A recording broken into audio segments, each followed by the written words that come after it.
몇 달 동안에 여러 가지 변화가 있었는데 제일 큰 변화는 집을 이사를 했다는 거고요. 그래서 조금 이렇게 넉넉한 공간에 있다가 원베드룸짜리로 옮기고 나니까 야단 맞는 일이 늘어났어요. 그러니까 이제 지하에 저 혼자만의 서재에서 작업용 테이블과 책상 2개를 쓰고 있다가 제일 조그만 책상 하나를 쓰고 있으니까 뭘 늘어놓기만 하면 야단을 치는 거 있지. 아, 힘드네요, 굉장히. 요즘 웬만하면 물건들을 잘 정리하려고 철이 들어가고 있는 중이 아닌가 이런 생각이 듭니다. 사람이 잘 변하지 않는다고 그러거든요. 웬만해선 사람은 안 변한다. 그래서 특별히 목사들에게는 성도들 안 변하는 게 무지하게 큰 숙제입니다, 사실은. 아무리 설교를 하고 오랫동안 예수를 믿는 것 같아도 잘 안 변해요, 사실은.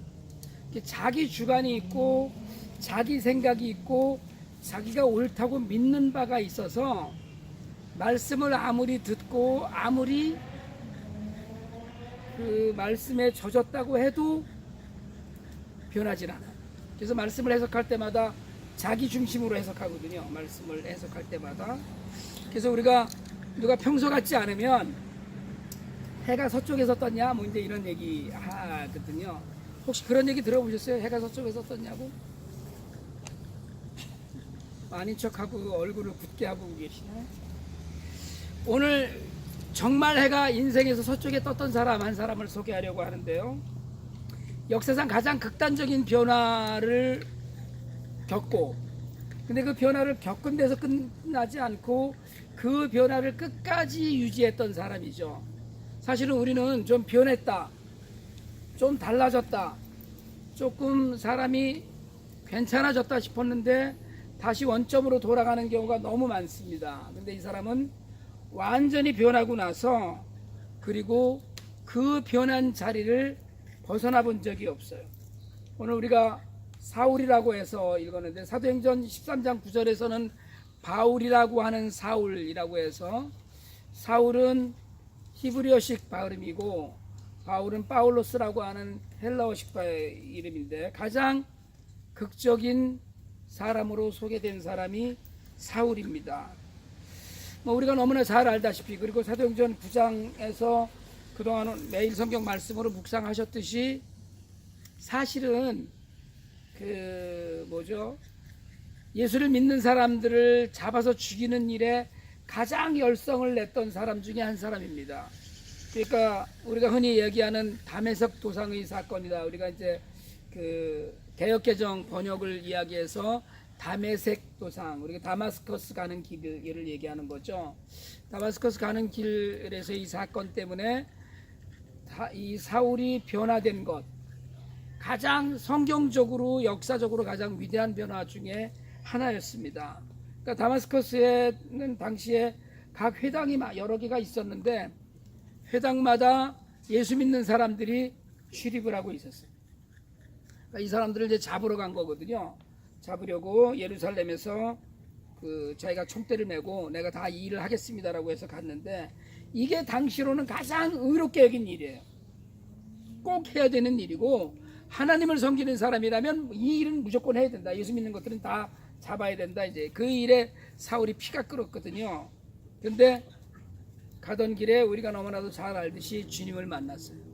예수님이 사울을 찾아오십니다. 찾아와서 빛과 그 환한 빛 가운데 음성을 듣고, 그리고 눈을 못 뜨고 다른 이들의 손에 이끌려서 다마스커스로 들어가요. 하나님께서 아나니아라는 제자를 보내서 사흘 동안 보지도 못하고 먹지도 못하고 마시지도 못한 사울을 눈뜨게 하고 일어나서 음식을 먹게 합니다. 가끔 그런 생각을 해요. 요나가 사흘 동안 커다란 물고기의 뱃속에서 하나님을 부르짖어 찾았듯이 사울에게는 이런 그 말씀에 대한 기록은 없지만 사흘 동안 무엇을 했을까? 여러분, 사울이 3일 동안 뭘 했겠어요? 자기가 그동안에 믿어왔고 자기가 그동안에 가장 바른 길이라고 여겨왔던 하나님에 관한 묵상이 있었을 거라고 저는 믿습니다. 그리고 오면서 만났던 음성 속의 그 주님을 묵상하면서 진정한 하나님이신 예수님을 바르게 만났을 거예요. 하나님께서는 심지어 아나니아에게 이 사람은 내가 이방 나라와 임금들을 위해서 이스라엘 자손들을 위해서 나의 복음을 전하게 하기 위해 택한 나의 그릇이라고 얘기하셨거든요. 그러니까 하나님의 계획 가운데 이 사람을 붙이셨는데 그가 변했어요. 근데 적당히 변한 게 아니고 180도 완전히 변합니다. 사울이 눈 뜨고 밥을 먹고 기력을 찾은 후에는 바로 한 일이 오늘 우리가 읽은 본문이에요. 예수라면 이를 갈고 예수를 추종하는 사람들을 죽이려고 그랬던 사울이 예수가 바로 하나님의 아들이다, 예수가 우리가 그토록 간절히 기다려왔던 그리스도라는 이야기를 시작합니다. 여러분, 우리가 예수를 믿고 변했다면 복음을 전해야 된다, 우리 이런 얘기 하거든요. 전도하자 이런 얘기 하는데, 혹시 여러분들이 예수를 믿고 쭉 살아오는 동안에 주님이 구세주이시고 나를 위해 십자가에 달리셨다는 얘기를 얼마나 많은 사람에게 전했는지 한번 우리가 생각해 보기를 원합니다. 좋은 일이 있으면 막 자랑하거든요. 제가 얼마 전에 아리조나에 가서 어떤 어른을 만났는데, 이 어른이 하루 종일 손녀딸 자랑을 하는 거예요. 그리고 은근히 딸을 자랑하고. 저는 자랑 잘 안 하거든요. 저는 우리 손주가 저를 찾아오면 저만 찾는다든 이런 얘기 잘 안 하거든요, 제가. 그리고 우리도 이제 곧 손녀 딸도 보게 된다 이런 얘기 제가 안 해요. 어디 가서 전혀 안 합니다. 그런 얘기 하려면 돈 내고 해야 된다, 우리 그렇게 배웠으니까.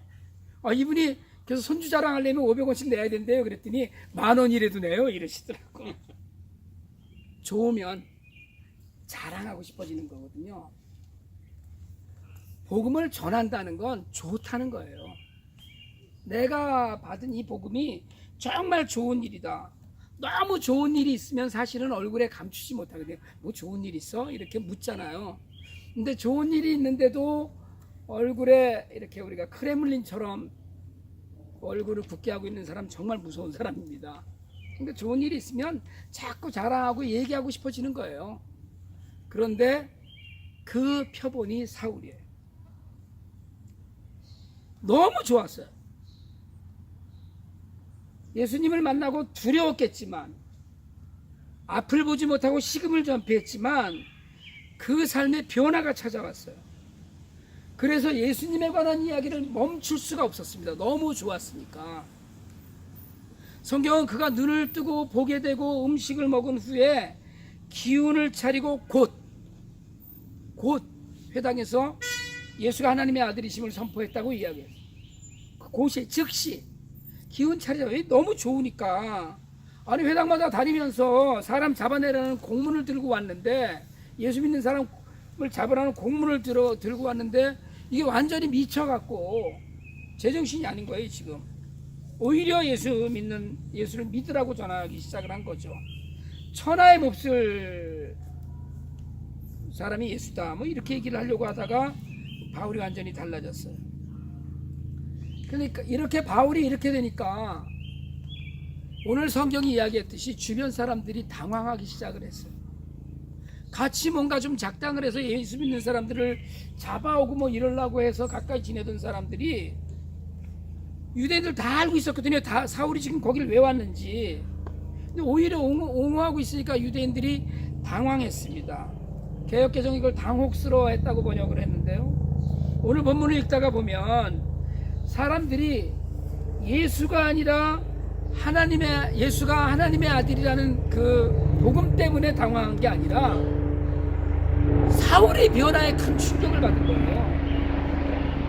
여러분, 유대 사람들이 지금 예수가 하나님의 아들이었어? 예수가 우리가 기다리는 메시아야? 이것 때문에 당황한 게 아니에요. 지금 사람들이 당황한 건 사울이 변화돼서 당황한 거거든요.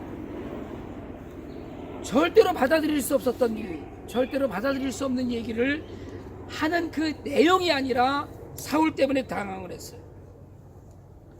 사울은 예수를 알게 됐지만, 그래서 그 복음을 전했지만 사울의 모습, 사울의 행동이 이거 어떻게 해야지 되지 싶은 거예요.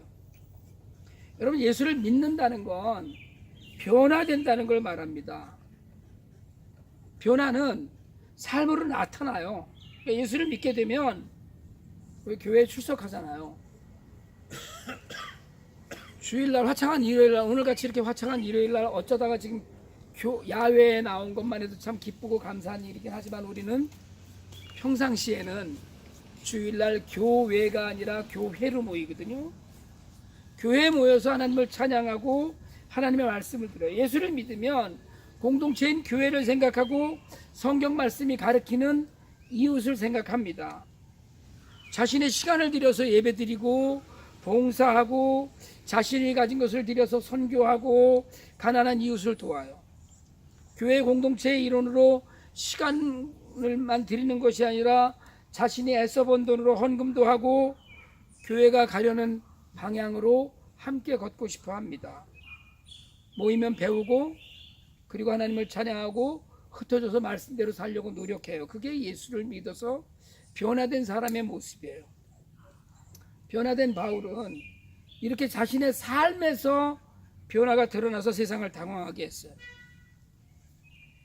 변함없이. 그런데 이 변화가 변함이 없는 거예요. 여러분, 믿음은 변화를 이야기해요. 예수를 믿는다는 건 예수를 믿기 전과 믿은 이후에 사람이 달라졌다는 걸 얘기해요. 믿음은 변화입니다. 그러니까 사람들이 당황할 정도로 변하는 거예요. 예수 믿는 것 자체가 변화이기 때문에 변해야 되는 거예요. 사람이 확 달라졌다는 거거든요.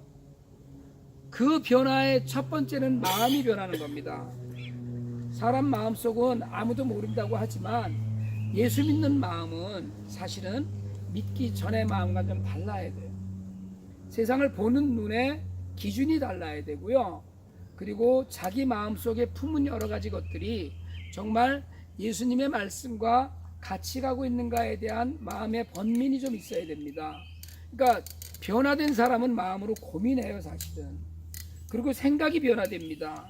구원 안에서 하나님의 성도들과 이웃을 생각하는 그런 믿음, 생각이 달라지는 거예요. 예전에는 내가 무언가를 하려고 했던 주장했던 생각이 있었다면 지금 다른 생각을 갖게 된다는 거거든요.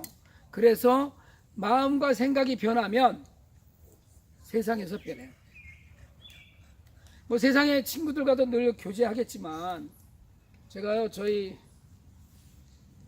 교회를 오랫동안 저랑 신앙생활 하신 분들은 다 들어서 아는 얘기겠지만 제가 젊었을 때 너무나 잘 놀았거든요. 진짜 화려한 청춘을 보냈는데 저희 친구들이 요새 너무 당황하는 거예요. 제가 나 이제 목회를 하려고 했더니 친구들이 너무 당황하는 거예요. 너무 저를 불쌍하게 보고. 그래도 제가 가끔 친구들 모이는 자리에 갑니다. 가면 좀 불편해해요.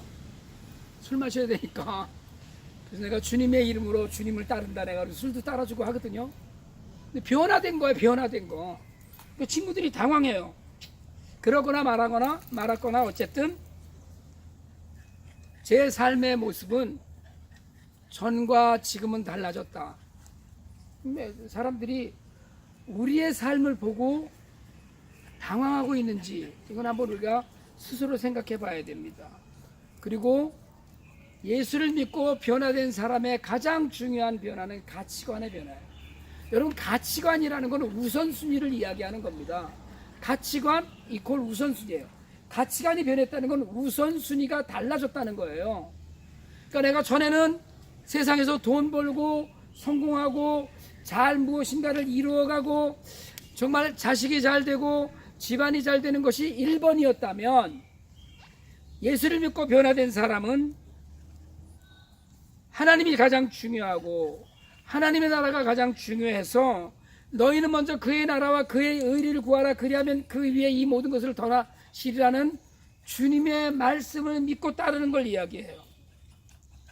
그러면 변화된 모습을 보여야 됩니다. 여러분, 우리 모두는 예수를 믿는다고 하고 예수를 믿는다는 건 다메섹 도상에서 사울이 예수님을 만났듯이 예수를 만난 걸 이야기합니다. 그러면 여러분, 우리는 정말 변화되나요? 그러면 우리는 정말 그리스도를 아는 지식 위에 서 있습니까? 여러분이 정말 변화됐다면 세상의 가치관은 얼마나 변화됐습니까? 여러분 돈도 열심히 해서 잘 버셔야 돼요. 열심히 일하시고 세상에서 열심히 정말 사람들과 사귀시고 세상에서 열심히 하나님을 섬길 수 있어야 됩니다. 세상에서 사셔야 돼요. 교회 안에서 거룩한 거 중요하지 않아요. 교회에 나오면 다 거룩해요. 교회 안에서 나쁜 사람 없습니다. 교회에 나오면 다 훌륭한 사람이에요. 그런데 세상에서 훌륭하냐 하는 거예요. 세상에서 괜찮으냐 하는 거예요. 세상에서 정말 달라졌는가 하는 거예요. 하나님 사랑은 당연한 거고요. 이웃사랑 또한 내 삶의 부분이 되어야 되고요. 내 주변에 가난한 이웃이 나 때문에 살만해야 돼요. 교회는 세상과 타협하는 존재가 아니거든요. 하나님을 섬기면서 교회는 세상을 향해 존재해요. 그렇지만 세상을 편안하게 해주는 존재가 사실은 아닙니다. 교회는 세상과 달라야 되거든요. 성도는 세상 사람과 달라야 돼요. 세상적인 가치관으로 생각하면 안 됩니다. 적어도 교회는 세상에 울림을 줄 수 있어야 돼요. 그 교회 사람들을 보면 고개를 끄덕여야 되고 세상이 부끄러워해야 돼요. 그런데 요즘 사실은 극소수의 교회이긴 하지만 사실은 교회가 세상의 부끄러움이 되고 있는 것도 현실입니다. 성도는요, 세상을 깨우는 사람이 되어야 되거든요. 그렇게 살면 안 된다고 소리칠 수 있는 사람이 되어야 돼요. 그런데 요즘은 세상이 성도들을 가르치려고 합니다. 사울은 예수를 만난 후에 그를 알던 사람들을 다 당황시켰어요. 그리고 당신이 알던 하나님이 아니다, 예수님이 하나님이다, 이걸 계속해서 반복했어요. 그는 변화했어요. 그가 전한 내용이 충격적이기도 했지만 사실은 사람들은 내용 때문에 충격받은 게 아니에요. 사울의 태도 때문에 충격받았어요. 여러분 때문에, 여러분의 삶의 태도 때문에 세상이 충격받았는지 한번 우리는 스스로 생각해 봐야 됩니다.